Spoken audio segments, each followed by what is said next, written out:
Hello, good morning to all the NET aspirants. How's it going? All good? I hope everything is going well and good. So today we are going to start a second set of pre-question paper 2022. तो set 2 start करते हैं. Memory based है ये. So let's start with this. सबसे पहला question number 1 to 5 देखते हैं. इसको थोड़ा सा कंट्रोल करना पड़ेगा. So we will get a good feel.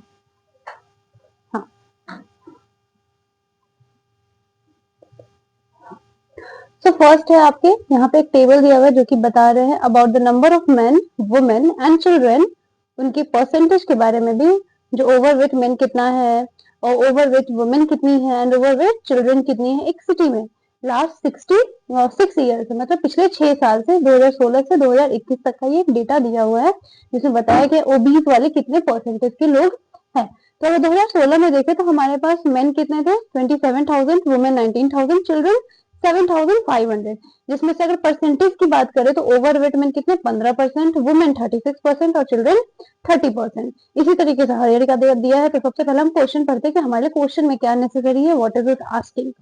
तो what was the total number of children who were not overweight in the year 2016 and 2017 together.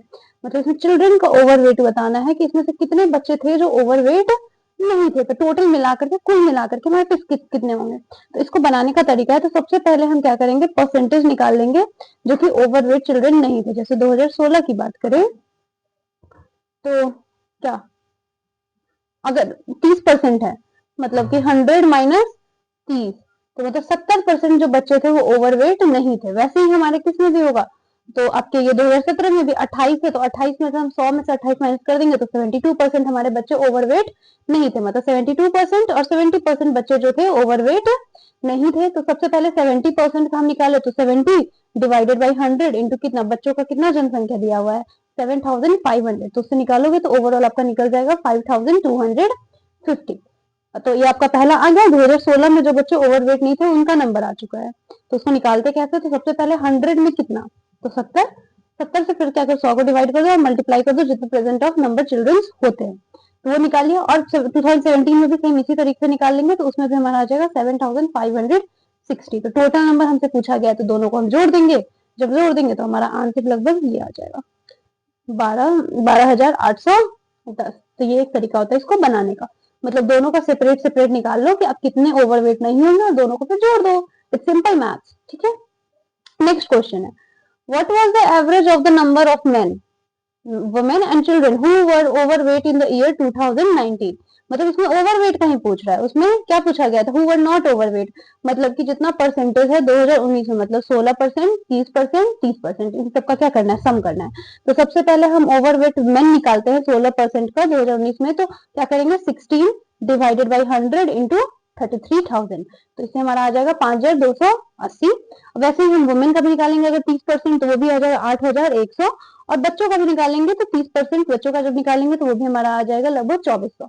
तो तीनों को लेकर के जोड़ देंगे और फिर उसका एवरेज निकालना है. मतलब 3 है तो 3 से फिर डिवाइड भी कर देंगे. जब डिवाइड कर देंगे तो इसमें भी हमारा आंसर आ जाएगा कितना 5,260. मतलब समझ में है, मतलब क्या करना है बेसिकली इसमें ये पूछ रहा है कि ये एवरेज कितना होगा. तो सबसे पहले तो इसका परसेंटेज को हमें क्या करना होगा, कैलकुलेट करना होगा. परसेंटेज को निकालने का क्या तरीका होता है, तो जो परसेंटेज के साथ रहता है उसको 100 से डिवाइड कर देते हैं और जो टोटल नंबर होता है उससे मल्टीप्लाई कर देते हैं. तो जस्ट सिंपल मैथ्स, और कुछ नहीं किया मैंने. अब नेक्स्ट है, जो भी नंबर ऑफ ओवरवेट मेन है आपके ईयर 2021 में, तो उनका क्या परसेंटेज रहा है नंबर ऑफ मेन का who were not overweight in the same year.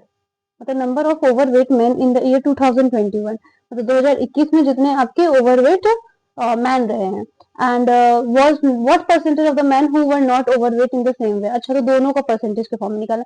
जैसे कि मान लेते हैं हमारे टोटल मैन कितने थे 2021 में, तो 100 थे. तो हमारा नंबर ऑफ ओवरवेट कितने निकल जाएंगे 37.5, जो कि हमारे डेटा में ऑलरेडी दिया गया है. तो इससे हम नॉन ओवरवेट मैन निकाल सकते हैं. तो वो हमारा हो जाएगा 100 माइनस 37.5 दैट इज 62.5.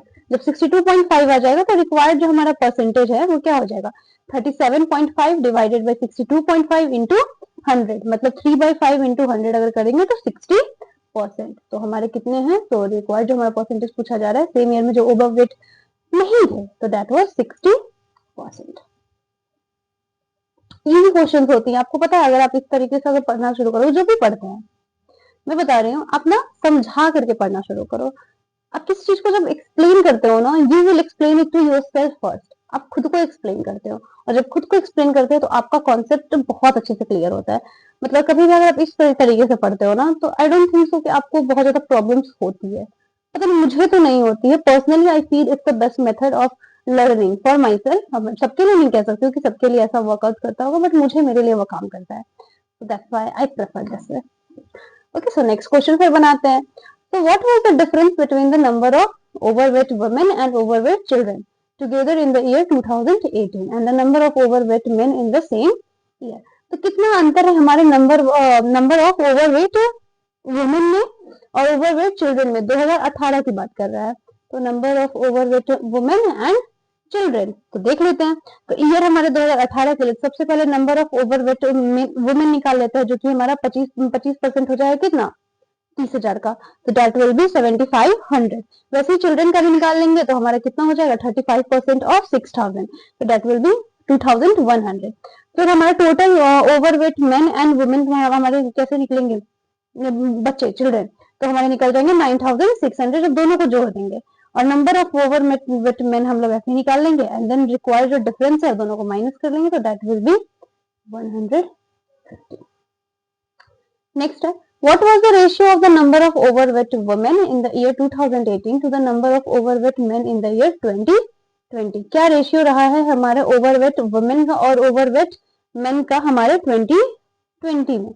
मतलब 2018 में आपके ओवरवेट वुमेन का रेशियो और 2020 में मेन का रेशियो। तो चलिए देख लेते हैं।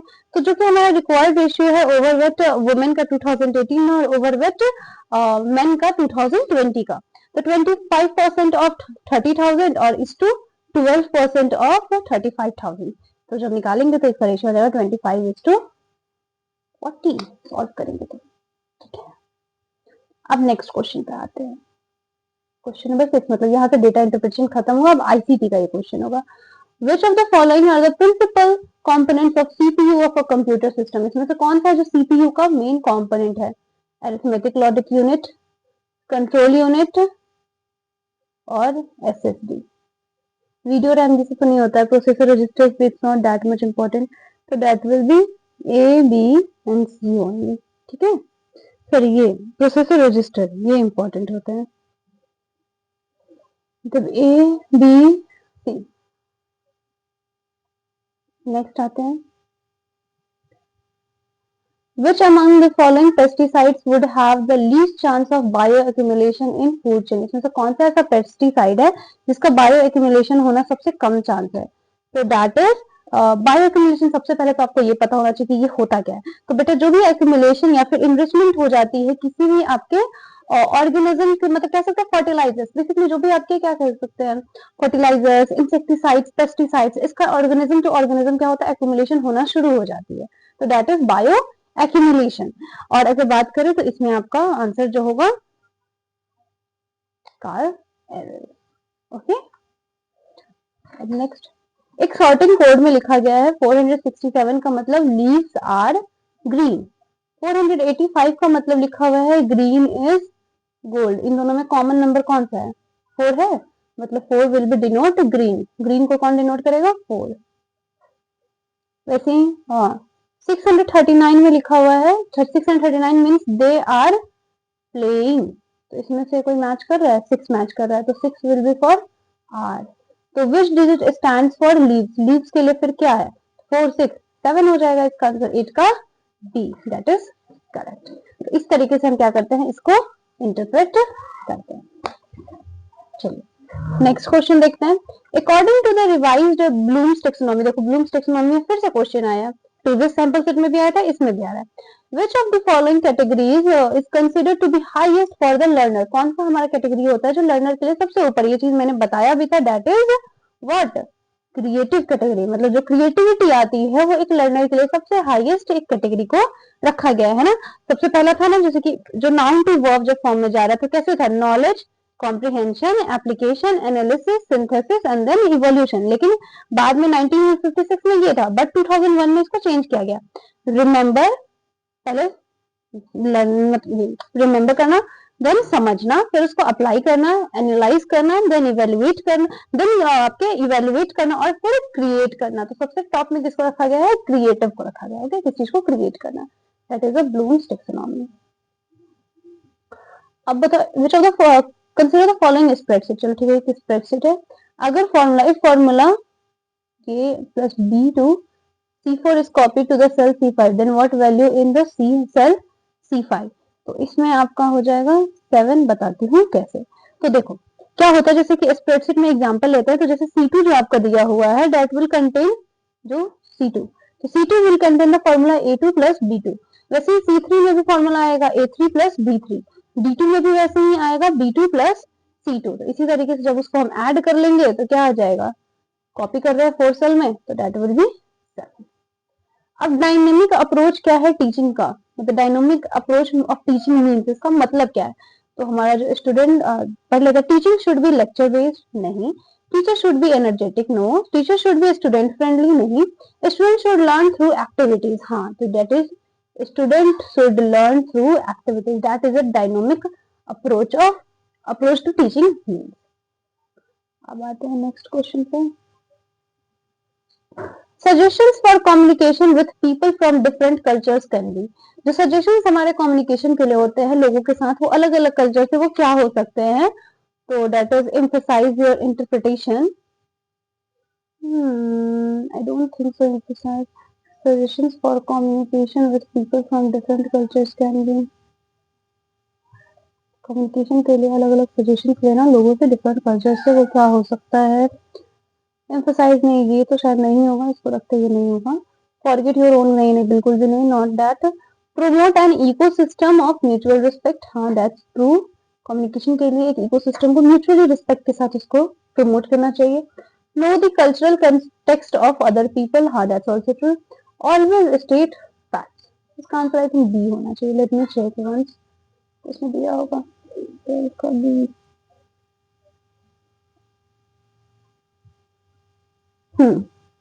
That's correct. इसका explanation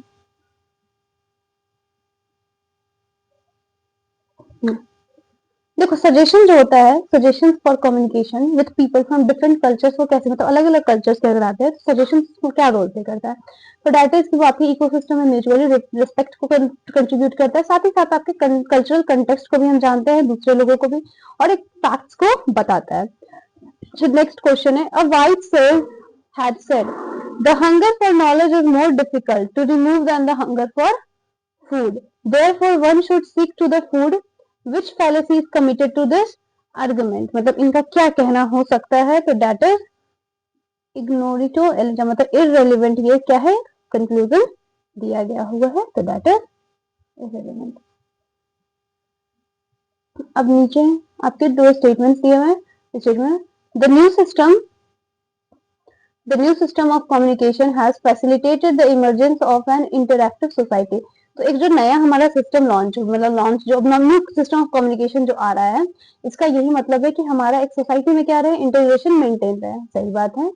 The new system of communication is digital and has integrated multiple modes of communication through networks.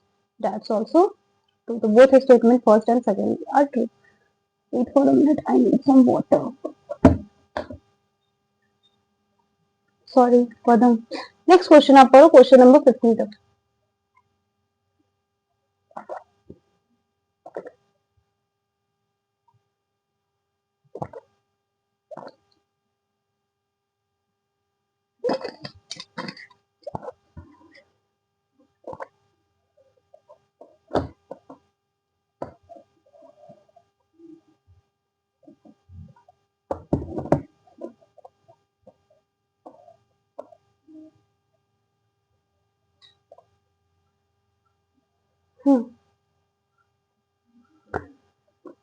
Okay, so we will start with question number 15. Which of the following have been considered as threat to internal validity in research? तो कौन सा हमारे research के लिए एक खतरा है internal validity अगर हम देखें रिसर्च में, तो that will be going to randomization. नहीं, रैंडमाइजेशन तो होना चाहिए, खतरा नहीं है। जनरलाइजेबिलिटी नहीं है, हाँ। मैचुरेशन, हिस्ट्री एंड इंस्ट्रूमेंटेशन, ये एक खतरा हमारे रिसर्च के लिए है। बिल्कुल। ओके नेक्स्ट, कुछ हमारे नोटेबल यूनिवर्सिटीज जो कि इवॉल्व हुए हैं एंशियंट पीरियड में इंडिया में, वो कहाँ सिचुएटेड है? तो दैट इज इन तक्षशिला, हाँ सही बात है, Vikramshila, Jagaddala, Odantapuri, Nalanda. I think all are correct, सारे के सारे सही है। जो हमारे जितने भी यूनिवर्सिटीज थे वो इवॉल्व हो गए, जो हमारे एंशियंट पीरियड इंडिया में पहले थे और बाद में चल करके ये सारे के सारे इवॉल्व हो चुके हैं। Next, which of the following is not an essential component required for video conferencing system? किसका जरूरत हमें नहीं है? I think for telephone, we don't need a telephone for a video conferencing thing ना, telephone will be the answer. The average age of students in a class was 15 years. अच्छा, एक average age दिया हुआ है students का class में 15 साल। When 5 new boys whose average age was 12 years, 6 months were admitted in the class, the average age was reduced by 6 months. मतलब पहले 15 ईयर था, अब क्या हो गया 14 ईयर 6 मंथ हो चुका है। How many students were there in class originally? तो कितने बच्चे क्लास में है? तो सबसे पहले इसको हम मान लेते हैं कि जो आपके ओरिजिनल नंबर ऑफ स्टूडेंट्स वो कितने हैं, x है। एवरेज एज कैसे निकलता है? तो जो भी टोटल एज होता है उसको डिवाइड कर देते हैं नंबर ऑफ स्टूडेंट से। तो टोटल ओरिजिनल एज दिया हुआ है 15x ईयर्स, तो न्यू टोटल एज कितना हो जाएगा 15x प्लस 5 इंटू 12.5, तो इसका आपका निकल जाएगा 15x प्लस 125/2। तो न्यू नंबर ऑफ स्टूडेंट की अगर बात करें तो वो x प्लस 5 हो चुके हैं, और न्यू एवरेज एज की बात करें तो वो आपको कितना हो जाएगा 14.5 ईयर्स, जिसको लिख सकते हैं 29/2 ईयर्स। तो न्यू एवरेज एज कैसे निकलेगा? तो 29/2 is equal to 15 plus 15x plus 125 divided by 2 divided by x plus 5। इस तरीके से निकलेगा। तो नंबर ऑफ स्टूडेंट जो हमारे पास टोटल क्लास में कितने हैं? 20 है। नेक्स्ट है आपके यहाँ पे 2 स्टेटमेंट दिए हुए हैं, देखते हैं।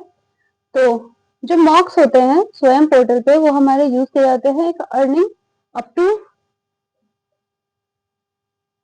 40% क्रेडिट्स पर सेमेस्टर बाय स्टूडेंट्स। हाँ ये बात तो सच है, जो मार्क्स होते हैं स्वयं पोर्टल पे ये हमारे क्या कर सकते हैं, इसको अर्निंग देता है अप टू 40% क्रेडिट पर semester.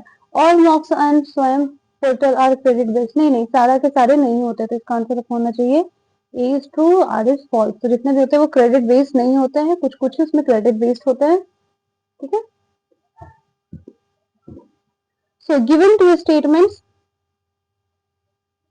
N ethical framework for sustainable development. एक एथिकल फ्रेमवर्क हमारे सस्टेनेबल डेवलपमेंट के लिए क्या करती है, प्रोवाइड करती है एक normative guidance regarding our relationship with environment. Ethical framework का ये काम है एक सस्टेनेबल डेवलपमेंट का एक नॉर्मेटिव गाइडेंस देना रिगार्डिंग कोई भी रिलेशनशिप हमारे इन्वायरमेंट का होता है उसके साथ। Yes that's true. Then anthropocentric model is misleading as evident from its environmental consequences। Anthropocentric जो हमारे मॉडल है वो क्या कर रही है, मिसलीड कर रही है एक हमारे एज एविडेंट फॉर हमारे इन्वायरमेंटल कॉन्सिक्वेंसेस के तौर पे। दोनों ही सही है, बोथ आर करेक्ट। नेक्स्ट है number of bacteria in a container doubles in every 1 minute. मतलब एक कंटेनर में बैक्टीरिया रखा हुआ है, उसमें क्या कर रहा है वो हर मिनट खुद को क्या कर रहा है, डबल अप कर रहा है। तो if the container gets completely filled with the bacteria in 30 minutes, मतलब मान लेते हैं कि हम जो कंटेनर है वो 30 मिनट में पूरी तरीके से फिल कर जाएगा, तो then in how many minutes 1/4 of the container shall be filled with bacteria. तो हमारा कितने मिनट्स में 1/4 ऑफ द कंटेनर फिल्ड हो जाएगा? तो देखो अगर कंटेनर हमारे 30 मिनट्स में फिल हो जाएगा तो एट द एंड हमारा कितना रहेगा 29 मिनट्स पे वो ऐसा रहेगा, मतलब वो it was filled by half, तो वो आपको अप्रोक्सीमेटली 28 मिनट्स में। ठीक है, तो 1/4 ऐसे रहेगा। Swayam tries to take the best teaching learning resources to all students through video lectures. Swayam को वीडियो लेक्चर्स प्रोवाइड करती है through video lectures. Next, we should value the moon more than the sun because the moon shines when it is dark because sun shines when there is light anyway। this statement comments नहीं है, कौन सी fallacy है? तो that is the fallacy of false cause। ऐसा कुछ नहीं है, both are important। मतलब जो fallacy of false cause होता है ये बताता है कि मतलब नन कॉज प्रो कॉज है, मतलब कि ये आपके इस फेनोमेना को जो एग्जांपल है ये तो नेचुरल फेनोमेना है, तो इसमें तो कुछ ऐसा हो नहीं रहा है, so it's a false cause.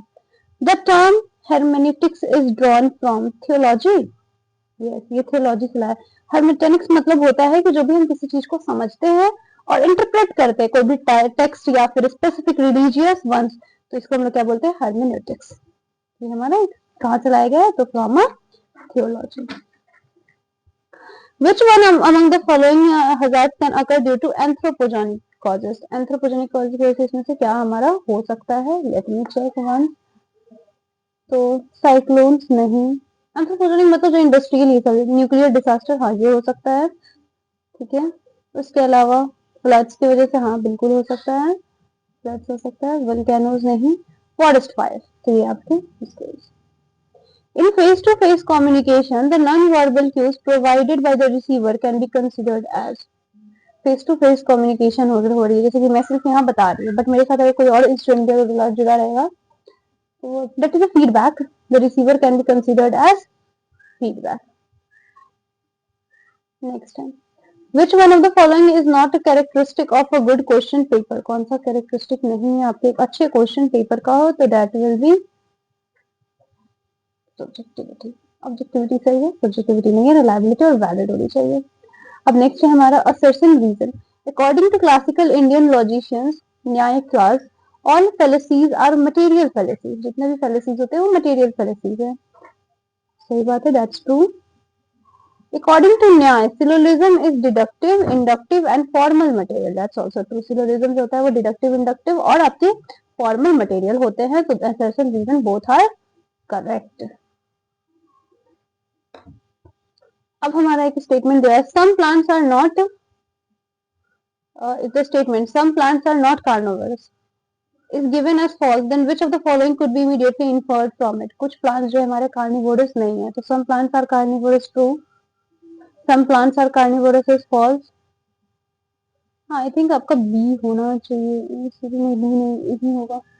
Some plants are carnivorous true, no plants are carnivorous is false, all plants are carnivorous is true। A, C and D, हाँ सही।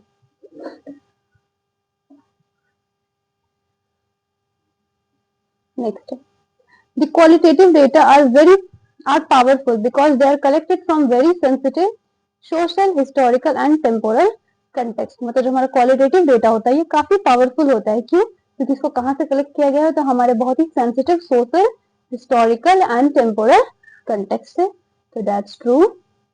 तो context sensitivity cannot be completely removed from the qualitative data। जो context sensitivity है उसको हम लोग completely remove नहीं करते qualitative data से, यही बात सच है। Next is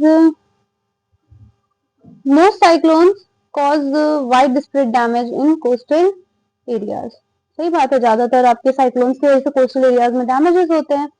energy of most cyclones increase after landfall, नहीं it's not that much correct, तो A is correct but R is not correct. R ऐसा एकदम कुछ सही बात नहीं है, बिल्कुल भी नहीं।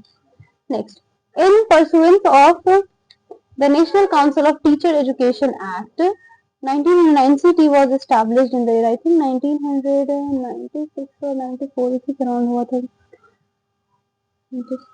1995। ये याद रखिएगा, ये डेटा आपको याद रखने वाली चीज है, मैं भी कभी कभी भूल जाती हूँ, तो रिमेम्बर इट 1995। मतलब हमारे जो national council of teacher education act है 1996 में, एनसीटी कब एस्टेब्लिश हुई थी, तो हमारे 1995 में उसके 2 साल बाद हुई थी। Arrange the following water bodies in increasing order of the quantity of fresh water they hold। सबसे अच्छा fresh water किसमें होगा, ice and snow नहीं, fresh waters, lakes and reservoirs, तो बाद में ground water, rivers, river is Ganga river, Yamuna river, of course rivers, then fresh water के बाद फिर ground water, then ice and snow, the answer will be A। Historical research has the limitation of, historical research के पास क्या limitation होती है, तो universal generalisation की limitation होती है। प्रॉब्लम को आराम से आइडेंटिफाई कर सकते हैं, एनालिटिकल सिंथेसिस भी करते हैं और प्रोबेबल कंक्लूजन को भी निकाल सकते हैं, लेकिन यूनिवर्सल उनके पास जनरलाइजेशन की एक ये लिमिटेशन उनकी रहती है। नेक्स्ट है, which of the following is envisaged in the sustainable development goals। तो कौन सा आपके सस्टेनेबल डेवलपमेंट में, बाय 2020 कंजर्व एटलीस्ट 50% ऑफ, नहीं, by 2030 reduce the 1/3 of the per capita global waste at the retail and consumer levels। By 2030 double the global rate of improvement in energy sufficiency. ये efficiency इसी पे हमारा काम अभी हो रहा है, इसको सस्टेनेबल डेवलपमेंट गोल्स माना गया है कि एट द एंड ऑफ 2030 हमारा जो ग्लोबल रेट ऑफ इम्प्रूवमेंट है एनर्जी इफिशिएंसी में वो बढ़ जाएगी, डायरेक्ट डबल कर जाएगी। अब नेक्स्ट है हमारा फेनोमेनोलॉजी, इसका मुझे थोड़ा इस पर ethnography, ethno symbolic interaction,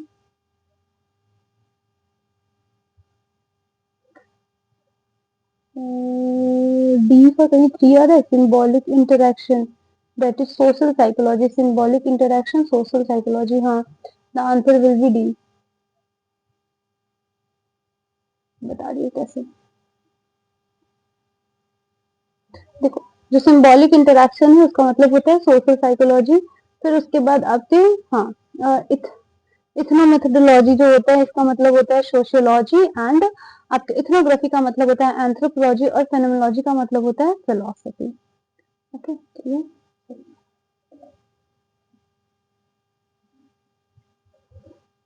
which of the following is not correct regarding DG locker, इसमें से कौन सा है जो डीजी लॉकर के अराउंड सही नहीं है। Key initiative under digital India program of government of India, Indian citizens who sign up for a DigiLocker account get a dedicated cloud storage space that is limited to their Aadhaar number।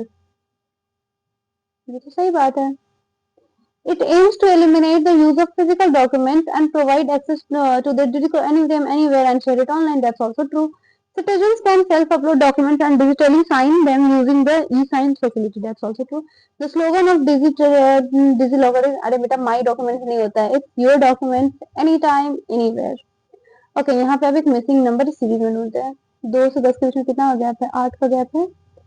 10 से 30 के बीच में 20 का gap है। 8 20 38 38 फिर ये हमारा कौन से मेथड पे जाएगा? ये स्क्वायर वाले पे जाएगा। 1 square plus 1 2 square plus sorry 1 का क्यूब प्लस 1 तो 2 हो जाएगा। 2 का क्यूब प्लस 1 सॉरी 2 का क्यूब प्लस 2 तो 10 हो जाएगा। फिर 3 का क्यूब प्लस 3 30 हो गया। फिर आपका 4 का क्यूब प्लस 4 68 हो गया। हाँ फिर वैसे ही 5 का क्यूब प्लस 5 130, 6 का क्यूब प्लस 6 222 और 7 का क्यूब प्लस 7 अगर बनाएंगे तो 350। वो क्वेश्चन देख के ध्यान में आता है सीरीज का। Communication compatibility between individual is rooted in, communication जो कंपैटिबिलिटी होती है एक इंडिविजुअल में कैसे आती है तो that is through empathy, empathy generate होती है। Following are the characteristics of non conventional learning, कौन सा हमारा कैरेक्टरिस्टिक है नॉन कन्वेंशनल लर्निंग का? ये टीचर ओरिएंटेड होता है। It is improved, it is for improvement of quality, सही बात है। It is cost effective, it is linked to employment, हाँ। Certain number of birds are sitting on 2 trees, कुछ चिड़िया है जो 2 पेड़ पे बैठ रही है।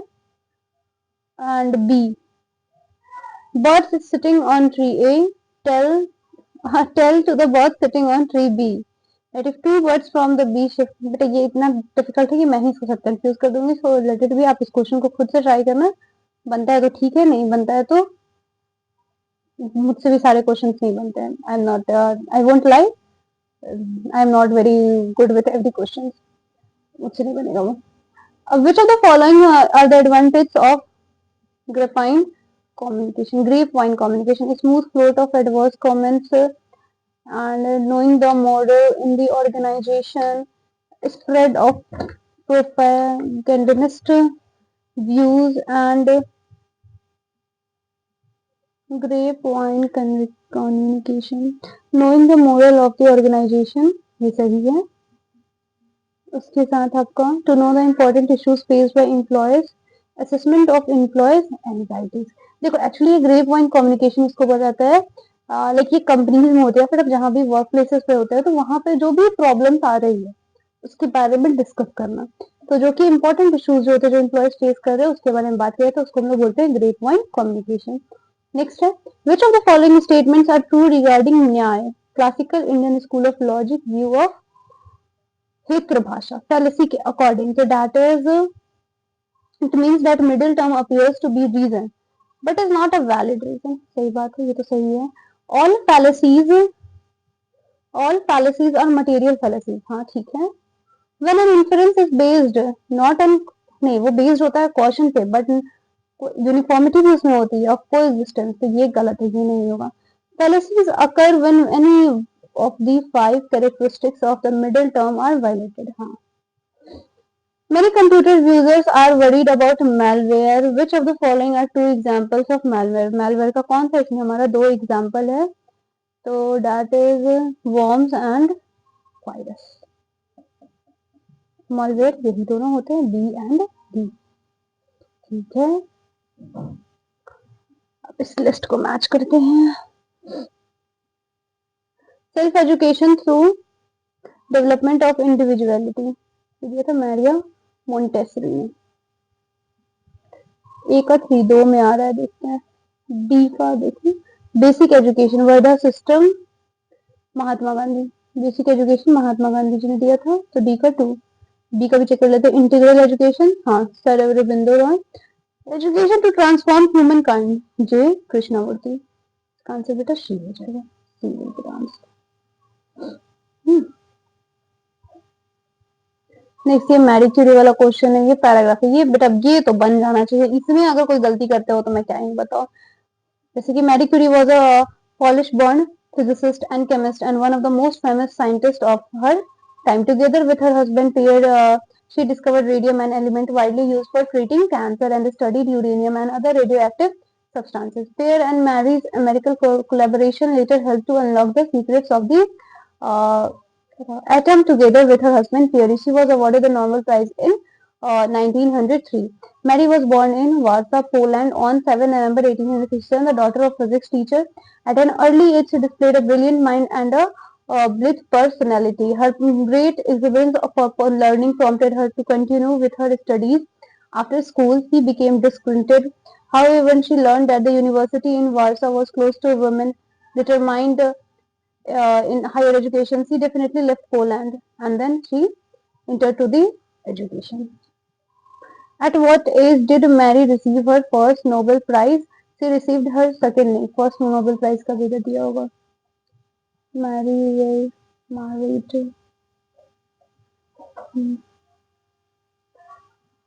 in the year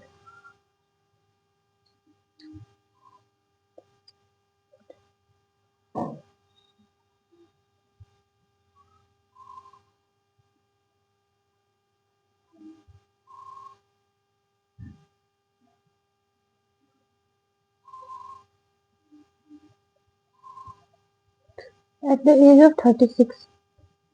She received that prize. उसके बाद after how many years of marriage did Marie Curie lose her husband? 11 years. The passage shows Marie Curie to be a great scientist who had indomitable spirit and dedication to science. Which of the following elements is widely used in treatment of cancer? Radium. What made Marie Curie study at Sorbonne University? University in Warsaw did not allow her admission. इसलिए उसको वहां पे पढ़ना पड़ा. So yes, we have completed 50 questions. मतलब जितना आपके paper 1 में questions आता है. I hope अगर कोई इसे अगर 2x की भी स्पीड पे देखता है तो maybe that will help you. At least you will go through the questions. This helps me a lot. ये मुझे बहुत help करती है. So anyone who is looking for it, you can go for it. Okay, thank you. Have a nice day to you. Bye. और जब भी किसी भी एग्जाम्स को प्रिपेयर कर रहे हो, make sure you have to do your questions. Make sure you have to concept. देखो concept तो बेटा क्लियर लाइफ टाइम होते रहती है. ऑनेस्टली स्पीकिंग कॉन्सेप्ट क्लैरिटी के लिए मतलब आप सोच भी नहीं सकते इतने कॉन्सेप्ट है. बट हाँ, एग्जाम पर्पज से पढ़ो. सिलेबस को लिमिटेड रखना है, उस अकॉर्डिंग बस पढ़ना है. इसलिए मैं इसको लेकर स्टार्ट कर रही हूँ, बिकॉज यहाँ पर लिमिटेड चीजें, इसी के क्वेश्चन का वेटेज हर साल रहता है. ऐसा नहीं है कि पूरा चैप्टर्स पढ़ लेने से, हाँ तो इसलिए. Okay, so have a nice day. Bye bye.